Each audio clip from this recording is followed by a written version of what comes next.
அல்லது ஒரு வரும் மரபிலக்கண விதி ஒன்றை பார்ப்போம்.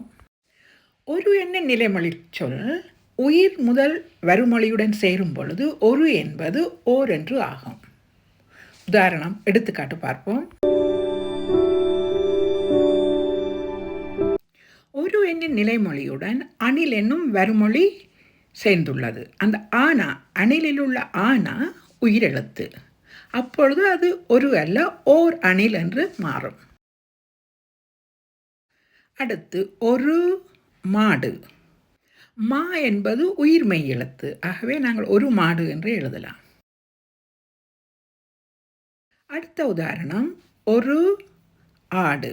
ஆடு என்னும் வருமொழியில் உள்ள முதல் எழுத்து உயிரெழுத்து. ஆகவே ஒரு ஆடு என்று எழுதுவது தவறு. சரியான முறை ஓர் ஆடு என்பதே. ஒரு என்னும் நிலைமொழி சொல்லுடன் வந்து சேரும் வருமொழியின் முதல் எழுத்து உயிரெழுத்தாக இருந்தால் நாங்கள் ஓர் என்பதையே சேர்த்து எழுத வேண்டும்.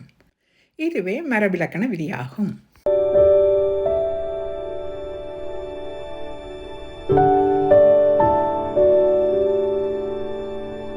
மேலும் சில எடுத்துக்காட்டுகளை பார்ப்போம். முதல் 3 எடுத்துக்காட்டுகளிலும் வருமொழியின் முதல் எழுத்து உயிரெழுத்து. ஆகவே ஓர் எறும்பு, ஓர் அம்மா, ஓர் அணில் என்றே எழுத வேண்டும். அடுத்து வரும் 3 எடுத்துக்காட்டுகளிலும் வருமொழியில் உள்ள முதல் எழுத்துக்கள் உயிர்மெய் எழுத்து. ஆகவே நாங்கள் ஒரு என்றே எழுத வேண்டும். ஒரு தாய், ஒரு கிளி, ஒரு கண்ணாடி.